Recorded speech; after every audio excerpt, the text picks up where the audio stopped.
اللہ اللہ اللہ اللہ اللهم صل على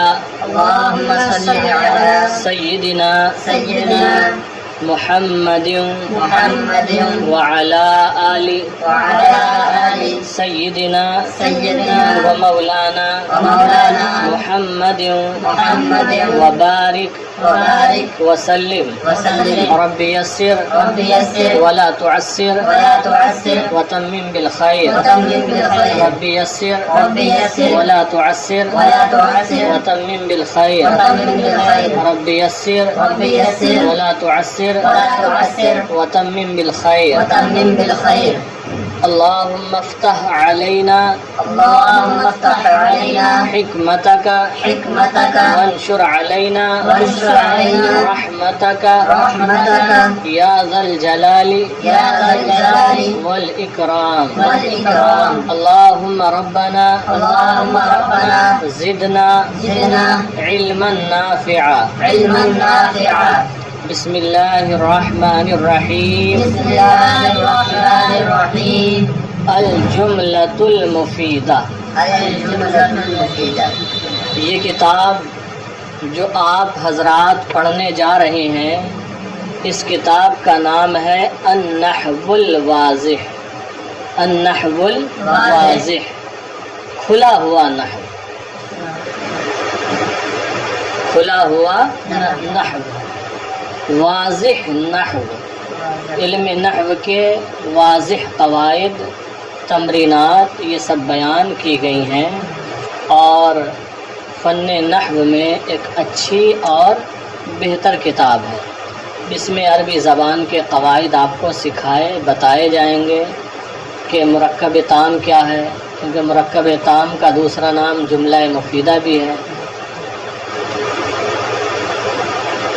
اور مرکب ناقص کیا ہے اس کا بھی تھوڑا سا ذکر مثالوں کے ذریعے ہوگا چند مثالیں ایسی آئیں گی پھر فاعل کی پہچان کرائیں گے مفعول بہ کی پہچان کرائیں گے فعل ماضی کی بحث ہوگی مضارع کی بحث ہوگی امر کی بحث ہوگی اسی طرح یہ تمرینات دیتے چلے جائیں گے تو اس کتاب کے مصنف ہیں علی جارم مصطفیٰ امین عربی لوگ ہیں ان کی یہ کتاب ہے اور شامل درس کی گئی ہے بہتر کتاب ہے اس کو اگر توجہ کے ساتھ پڑھیں گے تو انشاءاللہ اس کا بہتر فائدہ ہوگا عربی سے اردو میں ترجمہ کرنے میں بھی اور اردو جملوں کی عربی بنانے میں بھی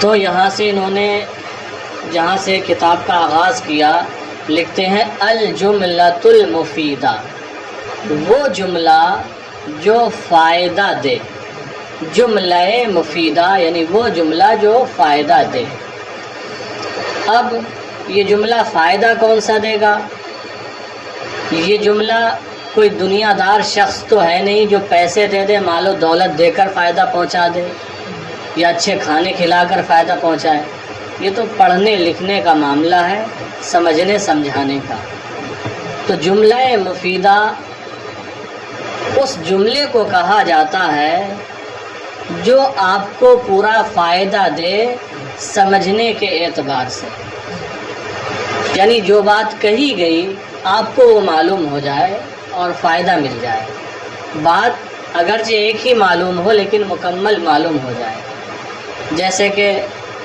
آپ نے یا کسی نے خبر دی کہ زید آ گیا تو آپ کو یہاں فائدہ تامہ پہنچا کہ زید آ گیا زید کے آنے کے بارے میں معلوم ہو گیا کوئی جانے والا تھا مان لیجیے آپ کے کوئی استاذ کہیں تشریف لے جانے والے تھے اور اگلی گھنٹی آپ کی تھی تو کسی ساتھی نے آ کے خبر دی کہ فلاں حضرت چلے گئے تو آپ کو یہ معلوم ہو گیا کہ جا چکے ہیں اور جو ہماری گھنٹی تھی آج خالی رہے گی تو اسی طریقے کی کوئی بھی خبر آپ کو معلوم ہو اگر کمپلیٹ مکمل خبر معلوم ہوتی ہے تو جس جملے کے ذریعے یہ پوری خبر معلوم ہوئی اسے ہی جملہ مفیدہ کہتے ہیں اور اگر بات پوری سمجھ میں نہ آئے جیسے کہا وہ جو زید یا تمہارا گھر یا میری کتاب، تو یہ تو جملہ ناقص ہے، اس سے پوری بات سمجھ میں نہیں آ رہی ہے، لہذا اسے جملہ مفیدہ نہیں کہیں گے، جملہ ناقصہ کہیں گے۔ ہاں، تو جملہ مفیدہ کا یہاں سے بیان ہے۔ پہلے کچھ مثالیں دی ہیں، ہر مثال کے ذریعے کوئی نہ کوئی خبر معلوم ہوگی، کوئی نہ کوئی بات سمجھ میں آئے گی، سمجھنے کے اعتبار سے ہمیں فائدہ ضرور پہنچے گا۔ دیکھیں مثالیں پڑھ لیں۔ الجملۃ المفیدہ، جملہ مفیدہ۔ الامثلہ، مثالیں۔ امثلہ جمع ہے مثال کی، الامثلہ مثالیں۔ 6 مثالیں دی ہیں۔ پہلی مثال ہے البستان جمیل، البستان کا معنی ہوتا ہے باغ، جمیل صفت مشبہ کا صیغہ ہے، اس کا معنی ہوتا ہے خوبصورت، تو ترجمہ ہوگا البستان جمیل، باغ خوبصورت ہے۔ دوسری مثال ہے الشمس طالعۃ، الشمس کا معنی سورج، طالعۃ اس میں فاعل کا صیغہ ہے مؤنث کا، کیونکہ الشمس مؤنث سماعی ہے۔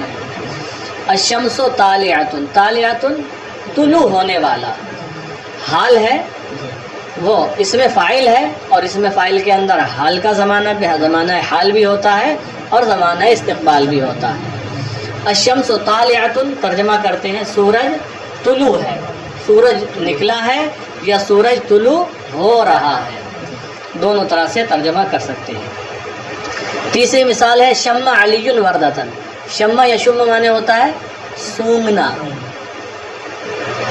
علی فاعل ہے، نام ہے کسی کا، وردتن، وردتن کا معنی ہوتا ہے گلاب کا پھول، شمع علی وردتن، علی نے گلاب کا پھول سونگا۔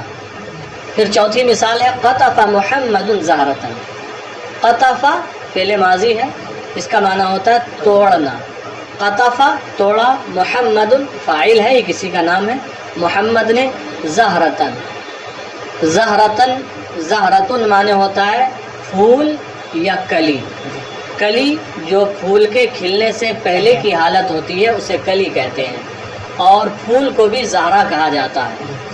قطف محمد زہرتن، محمد نے پھول توڑا یا محمد نے کلی توڑی۔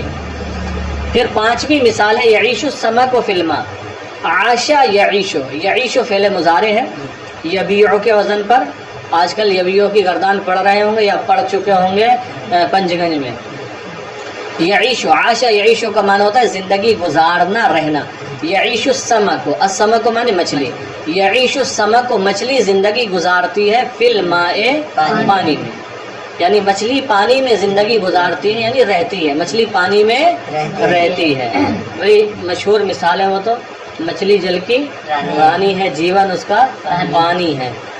تو یعیش السمک فی الماء، مچھلی پانی میں زندگی گزارتی ہے۔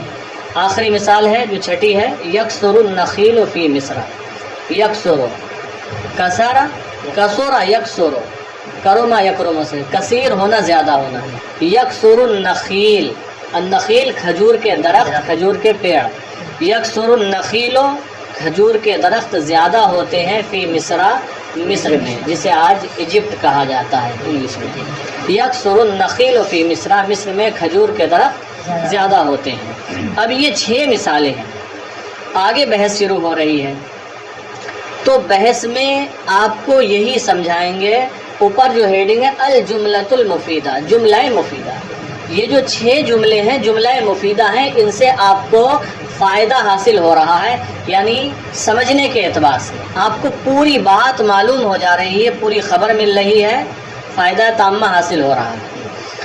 اگر یہ جو مثالیں ہیں ان کے کچھ کلمات ہم کم کر دیں تو آپ کو پوری بات معلوم نہیں ہوگی۔ جیسے پہلی یہ مثال ہے البستان جمیل، تو اگر ہم صرف البستان بولیں، البستان، تو آپ کو فائدہ تامہ حاصل ہوگا؟ نہیں ہوگا۔ یا ہم البستان چھوڑ دیں، آگے والا اسم لے لیں صرف جمیل، جمیل، آگے پیچھے ہم نے کوئی بات نہیں کی ہے کہ کسی سے اس کو متعلق کریں، کسی کا ذکر چل رہا تھا تو آپ کہہ دیں اس کے بارے میں کہہ دیا خوبصورت ہے، کچھ نہیں، ایسے ہی کہیں جمیل تو فائدہ تامہ حاصل نہیں ہوگا۔ ایسے ہی دوسری مثال میں ہم کہیں شمس، فائدہ تامہ حاصل نہیں ہوگا، یا ہم کہیں صرف طالعۃ، اس سے بھی فائدہ تامہ حاصل نہیں ہوگا۔ اسی طرح ہر مثال میں اگر ہم کچھ کلمات کو گھٹا دیں جیسے مثال نمبر 4 ہے قطف محمد زہرتن، ہم قطفہ کو ہٹا دیں اور کہہ دیں محمد زہرتن، تو فائدہ تامہ حاصل نہیں ہوگا. اگر قطف محمد کہہ دے تو فائدہ تامہ حاصل ہو جائے گا. محمود نے توڑا، کچھ تو توڑا ہوگا. ہاں، جو چیز توڑی وہ معلوم نہیں ہو رہی ہے لیکن اتنا معلوم ہو گیا. ایسے یعیش السمک فلما، ٹھیک ہے، یہاں پر ہم ہٹا دیں 2 کو، بلکہ یہاں تو اگر یعیشو کو ہٹا دیں گے تو ہو جائے گا السمک فلما، تب بھی جملہ ہے. یا یعیش السمک کو کر دیں، فلما ہٹا دیں، تب بھی جملہ ہے. ٹھیک ہے، یا ہم کہیں الماء فی السمک کر دیں تو جملہ تو ہوگا لیکن معنوی اعتبار سے غلط ہو جائے گا. ٹھیک ہے، اس میں سے ہم کہہ دیں السمک، تب کوئی فائدہ تامہ حاصل نہیں ہوگا. یا ہم کہیں فلما، تب بھی فائدہ تامہ حاصل نہیں ہوگا. تو اگر ہم اس پوری مثال کو پڑھیں، پورے جملے کو پڑھیں، تب فائدہ تامہ حاصل ہوگا. اور اگر کچھ کلمات ہم اس میں سے گھٹا دیں تو فائدہ تامہ حاصل نہیں ہوگا. ہاں، جو 4 کلموں والی مثالیں ہیں ان میں بعض صورتیں وہ ہیں کہ اگر کوئی ایک کلمہ کم کر دیں تب بھی فائدہ تامہ حاصل ہوگا. لیکن اگر صرف ایک ہی ہم کلمہ بولیں تو فائدہ تامہ حاصل نہیں ہوگا. دیکھیں البحث، بحث، اذا تأملنا الترکیب الاول، تأمل یا تأمل، تأمل تقبل سے جمع متکلم کا صیغہ ہے، تأملنا تقبلنا. اذا تأملنا، جب ہم نے غور کیا، الترکیب الاول، پہلی ترکیب میں 6 ترکیبیں ہیں. یہ پہلی ترکیب کون سی ہے؟ پڑھیں، البستان جمیل. ٹھیک ہے، اذا تأملنا الترکیب الاول، جب ہم نے پہلی ترکیب میں غور کیا، وجدناہ یترکب، یا اذا جو استقبال کے لیے آتا ہے اسی کے معنی میں کر لیں تو ترجمہ ہوگا اذا تأملنا الترکیب الاول، جب ہم پہلی ترکیب میں غور کریں، جب ہم پہلی ترکیب میں غور کریں. وجدناہ یترکب من کلمتین، وجدناہ تو ہم اس کو پائیں گے، یترکب من کلمتین، 2 کلموں سے مرکب، 2 کلموں سے مرکب. وجدناہ ہم اس کو اس حال میں پائیں گے، یترکب من کلمتین، کہ وہ 2 کلموں سے مرکب ہے. آسان ترجمہ، وجدناہ یترکب من کلمتین، ہم اسے 2 کلموں سے مرکب پائیں گے. ظاہر سی بات ہے، ایک البستان ہے ایک کلمہ، دوسرا کلمہ جمیل ہے. احداہما البستان، ان میں کا ایک البستان ہے، والثانیۃ جمیل، اور دوسرا کلمہ جمیل ہے. فَإِذَا أَخَذْنَا الْكَلِمَةَ الْأُولَى وَحْدَهَا، اور جب ہم تنہا پہلے کلمے کو لیں، فَإِذَا، تو جب، أَخَذْنَا، ہم لیں، الْكَلِمَةَ الْأُولَى وَحْدَهَا، وحدها، تنہا پہلے کلمے کو، وہی البستان، اور وہ کیا ہے پہلا کلمہ؟ البستان ہے. لم نفہم الا معنی مفردا، لم نفہم، ہم نہیں سمجھتے ہیں، الا معنی مفردا، مگر ایک معنی مفرد، ہم صرف ایک معنی مفرد سمجھتے ہیں. البستان باغ، لم نفہم الا معنی مفردا، تو ہم صرف ایک مفرد معنی سمجھتے ہیں. لا یکفی للتخاطب، جو بات چیت کرنے کے لیے کافی نہیں ہے، اس سے ہم کسی کو فائدہ نہیں پہنچا سکتے. لا یکفی للتخاطب، جو کہ بات چیت کرنے کے لیے کافی نہیں ہے. وَكَذَلِكَ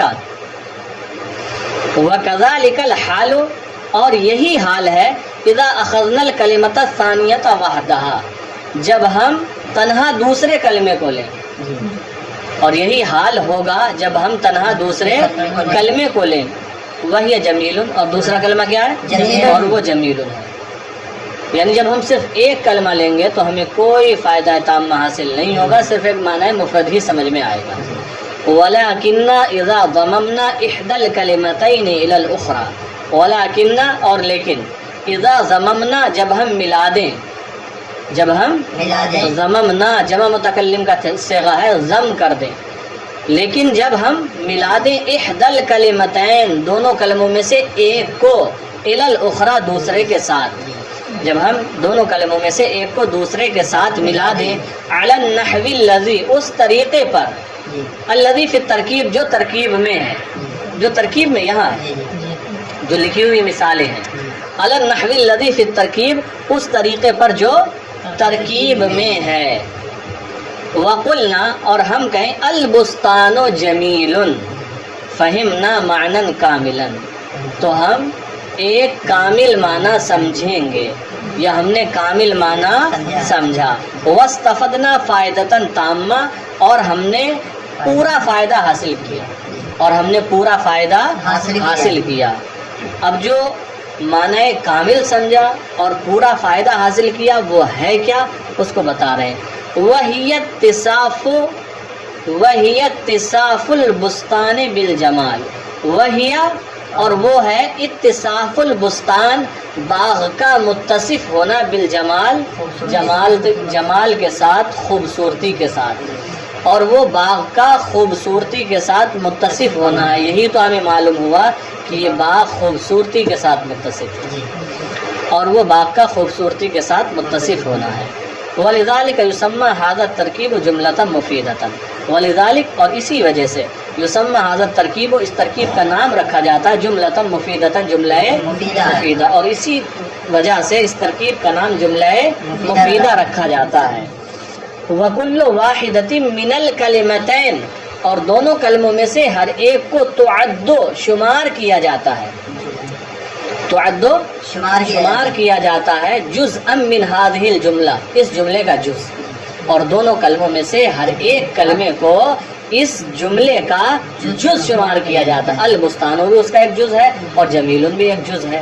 وہکذا یقال فی الامثلۃ الباقیہ، وہکذا یقال، اور اسی طرح کہا جائے گا، فی الامثلۃ الباقیہ، باقی مثالوں میں۔ اب بتاتے ہیں، وبہذا نرا، تو اس سے ہمیں یہ معلوم ہو گیا کہ اگر ایک تنہا کلمہ ہم بولیں تو معنی مفرد ہی سمجھ میں آئے گا، اس سے زیادہ سمجھ میں نہیں آئے گا، اور مفرد کلمہ اگر ہم لیں تو وہ بات چیت کرنے کے لیے کافی نہیں ہوگا۔ وبہذا نرا، اور اسی سے ہم سمجھتے ہیں، ان الکلمۃ وحدہا، کہ تنہا کلمہ، لا تکفی فی التخاطب، بات چیت کرنے میں کافی نہیں ہے۔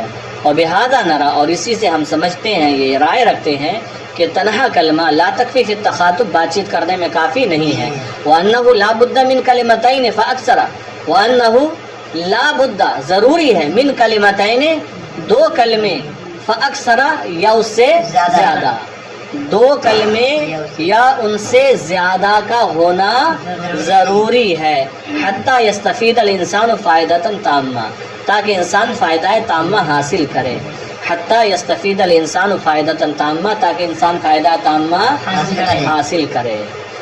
تو بتایا یہ کہ تنہا ایک کلمہ اگر ہے تو وہ مفرد ہے، اس سے معنی مفرد سمجھ میں آئے گا، فائدہ تامہ حاصل نہیں ہوگا۔ فائدہ تامہ حاصل کرنے کے لیے کم از کم کتنے کلموں کا ہونا ضروری ہے؟ دو کلموں کا، یا اس سے زیادہ۔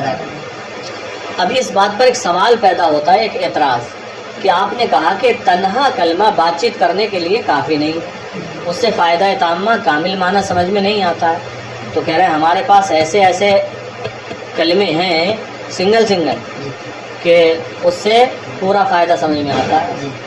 جیسے کہ ہم نے کہا قم، کھڑا ہو جائے، تو اس سے سمجھ میں آ گیا کہ حکم دیا کھڑا ہونے کا، یا کہا اجلس، بیٹھ جا، یا پھر اور کئی چیز جیسے کل، کھا، ایتے، آ، وغیرہ وغیرہ۔ تو یہ تو تنہا کلمے ہیں، لیکن ان سے فائدہ تامہ حاصل ہو رہا ہے، واقعی حاصل ہو رہا ہے، پوری بات سمجھ میں آ رہی ہے، بالکل سچ ہے۔ ہم نے کہا جی، جائے جی مانے آنا، آؤ، تو سامنے والا سمجھ آ گیا۔ ہم نے کہا اذهب، جاؤ، چلا گیا۔ ہم نے کہا کل، کھاؤ، یا کوئی چیز تھی ہم نے دی، ہم نے کہا خود، لے لو، تو پوری بات سمجھ میں آ رہی ہے۔ اور آپ نے کہا کہ تنہا ایک کلمہ بات چیت کرنے کے لیے کافی نہیں، حالانکہ یہاں پر کافی ہے۔ تو جواب یہ دیا اس کا کہ یہ بظاہر ایک کلمہ ہے، جو آپ نے مثال میں پیش کیا، یہ بظاہر ایک کلمہ ہے، دکھنے کے اعتبار سے ایک ہے، ورنہ حقیقتاً یہ ایک نہیں بلکہ دو ہیں۔ کتنے ہیں؟ یہ دو ہیں۔ ایک تو یہی اجلس ہو یا قم ہو، یا اس کے علاوہ ہو، ایک یہ، اور ایک اس میں انتہ ضمیر پوشیدہ۔ تو یہ دو کلمے ہیں حقیقتاً، بظاہر ایک ہے لیکن حقیقتاً دو کلمے ہیں، یہ بھی تنہا نہیں ہے۔ دیکھیں، وَأَمَّا نَحْوُ، وہ سوال جو پیدا ہو سکتا تھا اسی کا جواب، وَأَمَّا نَحْوُ قُمْ، اور رہا جیسے قم، اجلس، اور اجلس، آپ کی کتاب میں واو ہے قم کے بعد، اما نحو قم اجلس، اور رہا جیسے قم اور اجلس، تو یہ تو ایک ہی کلمہ ہے نا، اس سے تو بات سمجھ میں آ رہی ہے. تکلم اور تکلم یہ بھی فعل امر ہے. تقبل یتقبل سے تقبل، تکلم.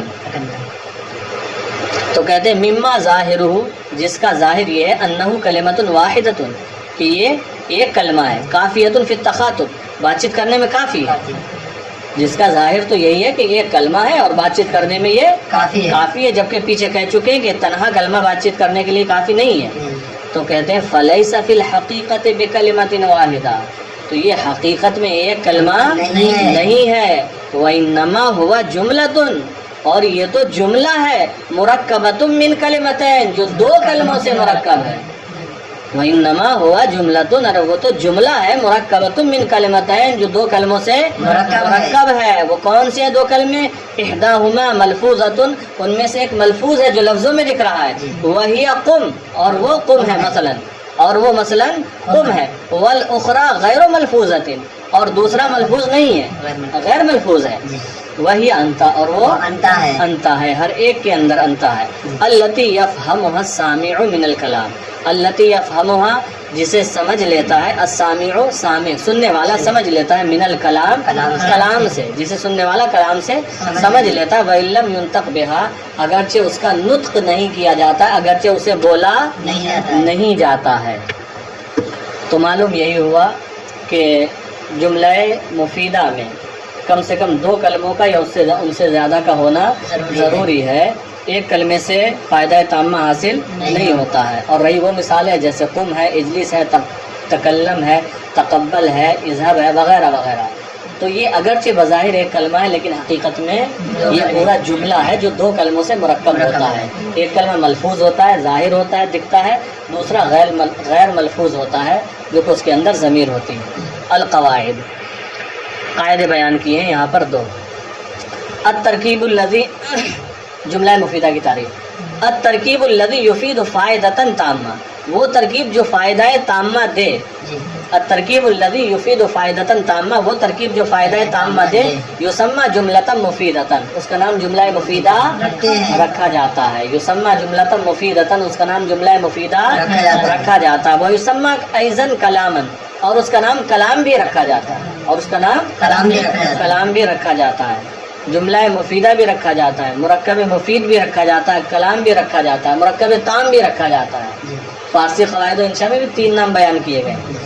تو وہ ترکیب جو فائدہ تامہ دے اس کا نام جملہ رکھا جاتا ہے. ویسمى ایضا کلاما، اور اس کا نام کلام بھی رکھا جاتا ہے. نمبر 2 الجملۃ المفیدۃ، جملہ مفیدہ قد تترکب من کلمتین، کبھی دو کلموں سے مرکب ہوتا ہے. جملہ مفیدہ کبھی دو کلموں سے مرکب ہوتا ہے. وقد تترکب من اکثر، اور کبھی دو سے زیادہ کلموں سے مرکب ہوتا ہے. وکل کلمۃ فیہا، اور اس میں ہر ایک کلمے کو تعد شمار کیا جاتا ہے، جزء منہا، اس کا جز. اور ان میں سے وکل کلمۃ فیہا، اور جملے کے اندر ہر کلمے کو جملے کا جز شمار کیا جاتا ہے. جو فیہا منہا میں ضمیر راجع ہے، جملے کی طرف ہی ہے نا. وَكُلُّ كَلِمَةٍ فِيهَا تُعَدُّ جُزْءًا مِنْهَا، اور جملے کے اندر ہر ایک کلمے کو جملے کا جز شمار کیا جاتا ہے. تو دو باتیں بیان کی کہ وہ ترکیب جو فائدہ تامہ پہنچائے اس کا نام مرکب، اس کا نام جملہ مفیدہ رکھا جاتا ہے، اور اس کا نام کلام بھی رکھا جاتا ہے. اور جملہ مفیدہ کبھی دو کلموں سے مرکب ہوتا ہے اور کبھی دو سے زیادہ سے مرکب ہوتا ہے. اور جملے کے اندر ہر ایک کلمے کو جملے کا جز شمار کیا جاتا ہے.